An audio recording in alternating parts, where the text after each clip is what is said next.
Divine sign దైవ సంకేతం మంగళవారం ఆగస్టు 19, 2025 దేవుని నుండి ఒక సూచన. కీర్తన 118, 22. ఇల్లు కట్టువారు నిషేధించిన రాయి మూలకు తలరాయి ఆయను. ఈనాటి దైవాంశము మూలకు తలరాయి. ఫిలిప్పి 2, 9-11 వరకు.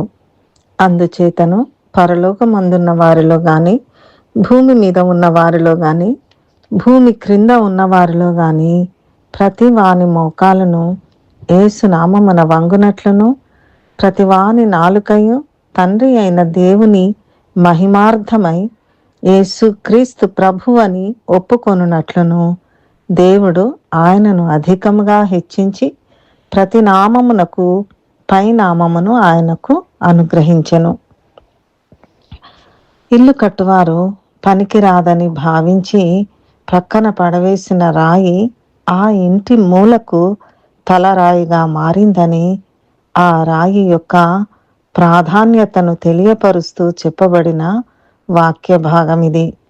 మత్తయి 21:42లో, మరియు యేసు వారిని చూచి, ఇల్లు కట్టువారు నిషేధించిన రాయి మూలకు తలరాయి ఆయను, ఇది ప్రభువు వలననే కలిగెను, ఇది మన కన్నులకు ఆశ్చర్యము అనుమాట మీరు లేఖనములలో ఎన్నడూనూ చదవలేదా అని ప్రధాన యాజకులు ప్రజల పెద్దలను ప్రశ్నించాడు. వారు యేసు యొక్క అధికారమును ప్రశ్నించినప్పుడు ఆయన తనను తాను మూలకు తలరాయి తానే అని సమాధానమిస్తూ చెప్పిన మాటలివి. అంతేకాక ఆయన వారితో, కాబట్టి దేవుని రాజ్యము మీ యొద్ద నుండి తొలగింపబడి దాని ఫలమిచ్చు జనులకు ఇయ్యబడునని మీతో చెప్పుచున్నాను అని పలికాడు. అపోస్తలుల కార్యము 4:11లో పేతురు పరిశుద్ధాత్మతో నిండిన వాడై ప్రజల అధికారులతో పెద్దలతో, ఇల్లు కట్టువారైన మీరు తృణీకరించిన రాయి ఆయనే, ఆ రాయి మూలకు తలరాయి ఆయను అని చెప్పాడు. విశ్వసించుచున్న మీకు ఆయన అమూల్యమైన వాడు. నేను ముఖ్యమును ఏర్పరచబడినదియో అమూల్యమునగు మూలరాతిని సియోనులో స్థాపించుచున్నాను. ఆయన యందు విశ్వాసముంచువాడు ఏ మాత్రమును సిగ్గుపడడు అని లేఖనములలో వ్రాయబడి ఉన్నది.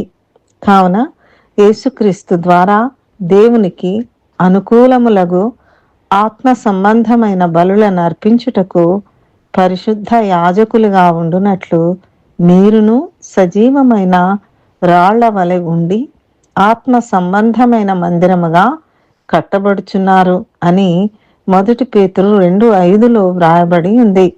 ఈ సందర్భంగా దేవుడు మనతో మాట్లాడుచున్న దైవాంశము యెషయా 28:16. ప్రభువగు యెహోవా ఈలాగున సెలవిచ్చుచున్నాడు, సియోనులో పునాదిగా రాతిని వేసిన వాడను నేనే. అది పరిశోధింపబడిన రాయి, అమూల్యమైన తలరాయి, బహుస్థిరమైన పునాది అయిన మూలరాయి అయి ఉన్నది. విశ్వసించువాడు కలవరపడడు. దేవుడు మనల దీవించి మూలకు తలరాయి అయిన యేసుక్రీస్తునందు విశ్వాసముంచునట్లుగా తన కృప మనకు దయచేయునుగాక. ప్రార్థన. మా ప్రియ పరలోక తండ్రి, మూలకు తలరాయి అయిన యేసుక్రీస్తు ప్రభు అని ఒప్పుకొని ఆయన యందు విశ్వాసముంచునట్లు నీ కృప మాకు దయచేయము. యేసునామములో ప్రార్థిస్తున్నాము తండ్రి. ఆమెన్.